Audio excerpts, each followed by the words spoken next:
There's been quite a lot of crazy conspiracy theories in the comments. You're all mad, you tinfoil hat wearing numpties. It's almost like it's a plan that has been put in place by some sort of shady organisation who seems to sit above government despite the fact that we didn't vote for them. Good afternoon, I am battling the weather today. Easter holidays in Britain. Obviously, we have torrential rain and gale force winds. So, bear with me while I try and get through this video despite the noise of the rain bouncing on the windscreen. There's two sides to every story, and it seems like there might be a second side to the Cornwall Aviation Heritage Museum story. I want to address some of your comments from the video, and I want to look at some different angles that perhaps might not have come up before. A chap called Dunkel Flouter on Twitter says, "Dear Geoff Buys Cars, you've been had by the aviation people. It was a failing business which moved down from Leicestershire to Cornwall for some free ERDF and Enterprise Zone money, European Development Fund. They still failed, couldn't pay the rent and were evicted. It never was a local initiative and it never was for volunteers." Strong comment. I don't know. I don't know enough on the ins and outs of this. You tell me in the comments. That's not the only person that has commented to say something similar. We have a comment that just came in 2 seconds ago on YouTube, which says something very much the same. Number one, I volunteer at an aviation related museum, so I understand the problems. Number two, Cornwall Aviation Heritage Centre were given the option when they signed the 7-year lease to extend for a further 7 years. They chose not to. Number three, to the best of my knowledge, Cornwall Aviation Heritage Centre were offered land adjacent to the airport. It was a matter of removing the fence, shifting their stuff and putting the fence back. What happened? Again, I don't know. Perhaps there's more to this story than meets the eye, but that's the one side. That's basically over 1,000 comments. That's pretty much all the comments that are saying, fair enough, this is perfectly fair. The rest of the comments pretty much fall into three categories. What are Cornwall Council doing with the land after they kick them out? Why is this happening up and down the country?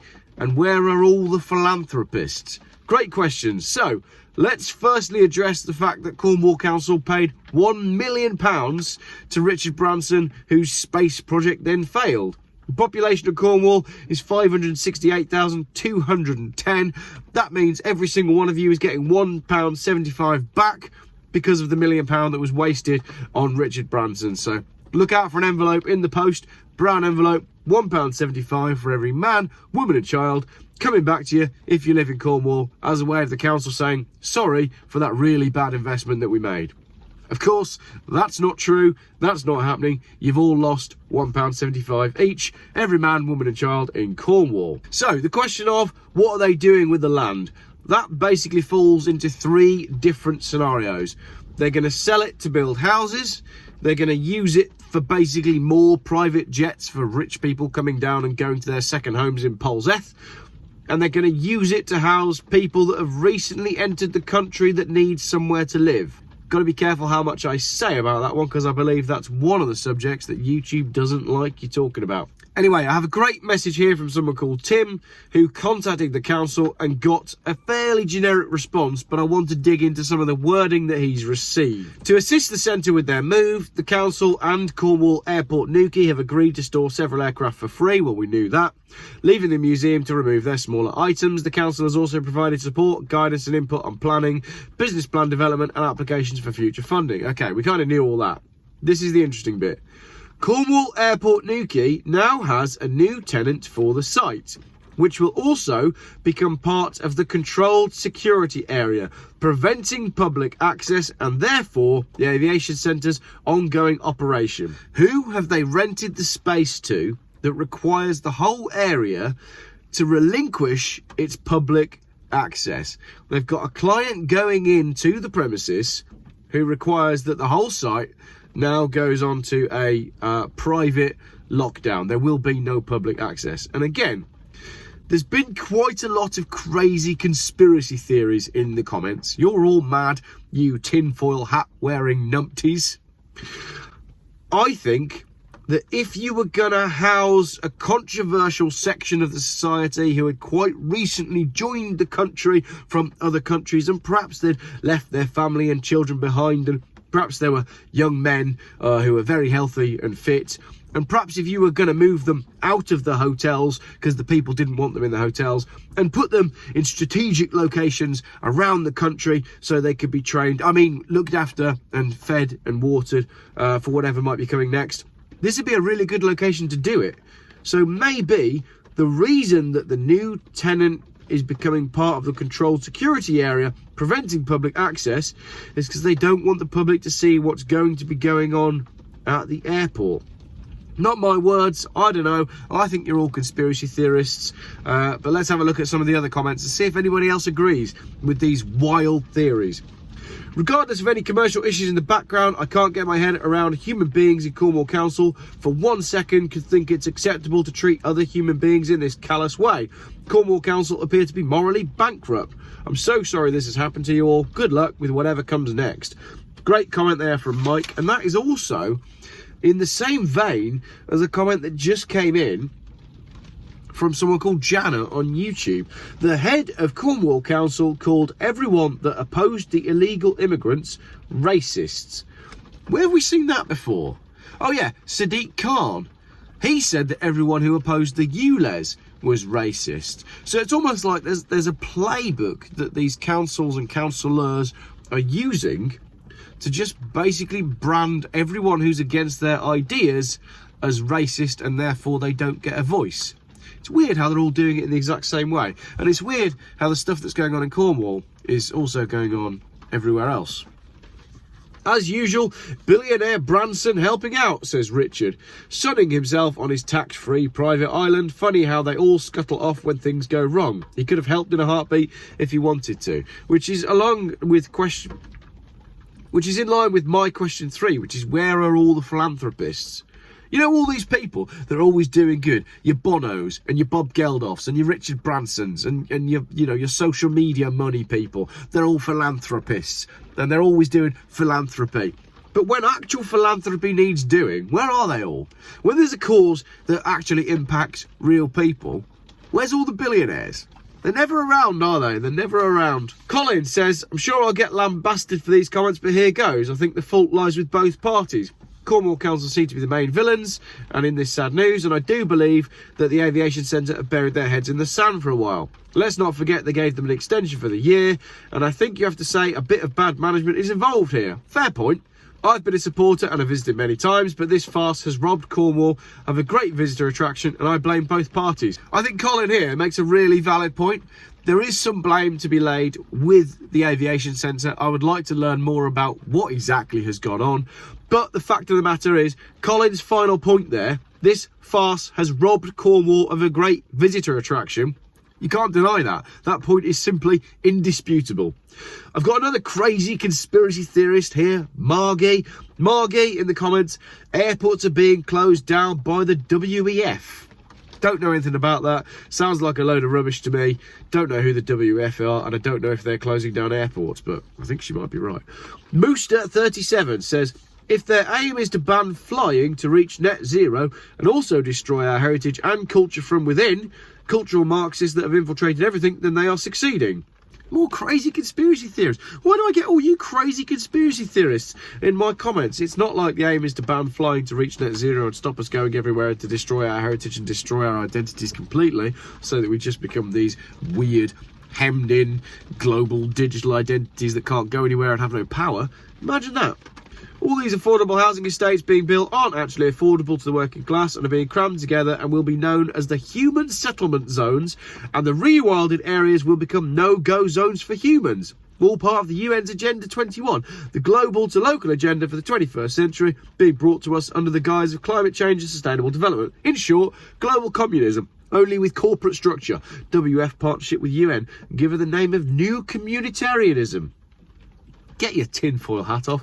That is absolutely not what's going on here. David says that's Cornwall Council for you. They can hand £1 million of taxpayers' money to Branson so he can poop off his metallic penis-shaped projectile into the North Atlantic, but they can't even fill the plethora of potholes outside their precious airport. This being an airport that has not turned a penny since the council took charge. The airport does, however, provide a convenient service to rich London-based hedge fund managers and those of similar ilk, so they can have easy weekend access to their lovely holiday homes. So that's nice. 2 years ago, Cornwall was in a situation where houses were changing hands for more than £100,000 above the asking price because so many rich buggers from London were buying second homes because the pandemic made them realise that London is a load of crap. Why it took a pandemic for them to realise that, I don't know. All the people that love Cornwall and live in Cornwall, have lived in Cornwall before, know that it's a much better place than London, but the greedy buggers have to be in London for the money. Versatech 1 says, Charles and William are right at the top of this pyramid in the World Economic Forum. Royalty is scum. How do we ever allow this? Charles and William, you are... Oh, no, sorry. I need to address the person who wrote it, not Charles and William. Versatech 1, you are a conspiracy theorist. I'd like you to go sit in the corner of your house, do 3 Hail Marys and 1 God Save the Queen, because they have done so much for the good of mankind. Neil says, someone should do a freedom of information request for why the council have decided to boot the museum off the site. They have to respond. This stinks of Serco backhanded dealings. Absolutely disgusting. You said it, Neil. I didn't. I suspect that they may well be the new tenant on the site. And what are Serco doing? Just go and find out for yourself. I can't talk about too much of it on this channel without getting myself in trouble. They ain't good, and it ain't good news. Paul says, I wonder if this airfield will become one of those unvaccinated camps. Just saying. I'll get my tinfoil hat. You crazy conspiracy theorist, Paul. You're another one of these nutters saying that there's a new pandemic coming and all the unvaccinated are going to be moved to camps, and the people that are going to move them to the camps are the powerful young men who've quite recently come over, been put up in hotels and then moved to Newquay Airport because our own emergency services will refuse to act on their own people, but people who've freshly been imported from across the land will be quite happily to do something that violates the sovereignty of the British people. Just a conspiracy theory. Get your tinfoil hat off, Paul. Go outside, smell the fresh air, maybe on a day when the sky isn't streaked by planes, and sort yourself out. Have a coffee. Don't worry about it, mate. It's all going to be fine. Why can't we get along? Says, I hate to think that people are so petty. Could the council be deliberately screwing them over because they were planning on leaving and they can't replace the revenue and were hoping to score some historic planes off the back of the whole mess?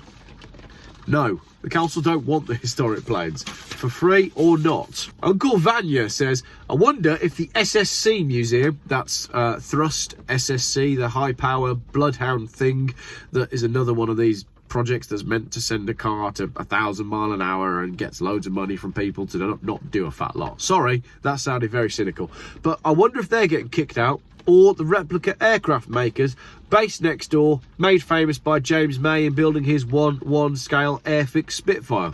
Brilliant point. And I'd love to know if either of those two companies are being kicked out or have received notice or anything like that.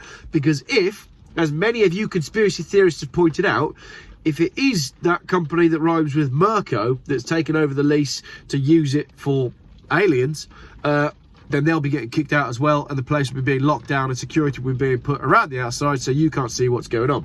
Marcus, Cornwall Council are so corrupt it's unbelievable. The decisions they make on almost everything are totally bonkers. They love making roads really dangerous by narrowing them to the point large vehicles can't use them, and they love putting dozens of sets of traffic lights up everywhere for no reason and putting 20-mile-an-hour zones everywhere that lowers fuel economy and increases pollution. I thought you were going to say they wanted the space for illegal aliens, but probably took a backhander from someone. Marcus, what's interesting there is you say they love making roads dangerous by narrowing them, they love putting in dozens of traffic lights, and they love putting in 20-mile-an-hour zones. That could be anywhere. And isn't that interesting? Could be Cornwall, could be Oxford, could be Worcestershire, could be London, could be Cambridge, could be anywhere right now. This is going on everywhere. Dodd Blackford says rent was 30 grand per annum. Could someone tell me who will replace them and this rent? I'm pretty sure there's no one lined up. It makes absolutely no sense. As I've just discussed, I'm pretty sure there is someone lined up and I'm pretty sure they've got a plan for it. Prion model. Lots of space needed. Airport buildings already in situ. Smells like drone delivery services to me. That's bad as well. That can't be good.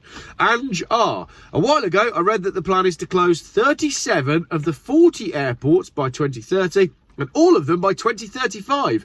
No escape for anyone who might still be here, because you can bet they will ensure no boats leave. And you're another one of these tinfoil hat conspiracy theorists who thinks that the World Economic Forum are trying to depopulate the planet. Have a cup of tea, go outside. Like I said to Paul, not on a day when the sky is streaked by planes.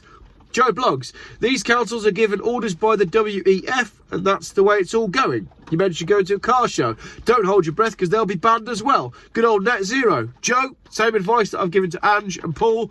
3 of you get together, have a cup of tea, sort yourself out. You're all crazy conspiracy nutters. David has a brilliant comment. The problem with Virgin Orbit is that it literally didn't go all the way. I quite like that, David. A little bit of humour on a bleak video. Another David, and no one is prepared to talk, can only serve to increase suspicion that something underhand is occurring. Couldn't agree more with you, David. The fact that Cornwall Council are being very coy with their replies tells me that something untoward is going on.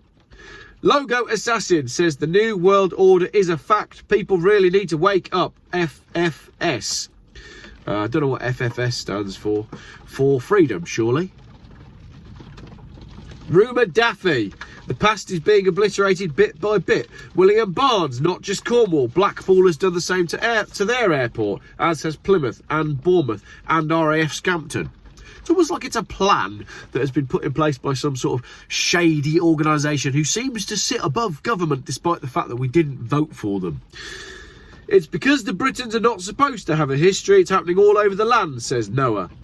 You are being displaced. RAF Scampton is going to be housing for illegal aliens, the former home of Squadron 617, the Dam Busters. They must be spinning in their graves by now when they see what their sacrifice is being used for. Shame.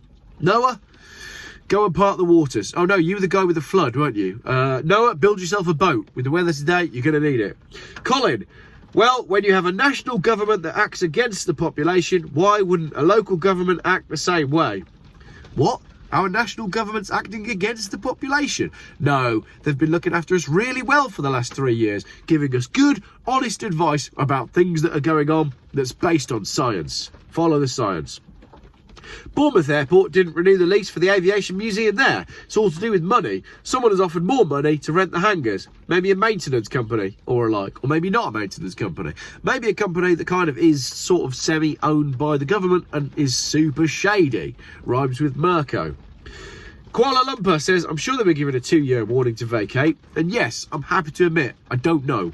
It does seem strange that they had all this time to vacate. It seems like it's very odd from both sides. But the handling from the council seems to be horrendous. Ian says, the museum is occupying valuable space that could turn a profit for the council. And no amount of dusty old grounded aircraft can replace the real experience of being handed an iPad jammed full of information on how our black ancestors conquered flight, space travel and many, many more technological things. Appropriated by white gammons who kept slaves. Also, where would them LGBTQ plus alphabet people fit into the heavily aviation-based narrative? Where would they fish find inclusion? These patriarchal relics represent colonialism and domination. Far better a village of yurts where androgyny can flourish. Hair shirts should be knitted and small human bodies can evolve into ethno-neutral flashes of diversity amidst the hysterical laughter of neighbouring countries. Peace and love. Crikey, Ian. That was a difficult one to read. It's given me a cold. I'm allergic to the LGBTQ plus narrative. Sorry, I come out all like this when everybody starts talking about it. And finally, someone appropriately called Maverick says, disgusting. Councils around Britain are corrupt WEF scum. This country's falling to bits and the only people to save it are the people. Us, the citizens. Another conspiracy theorist to finish up there. If all of the conspiracy theorists could get together, have a coffee, breathe, just talk to yourselves and maybe come up with a plan, then we can do this. Thanks for watching.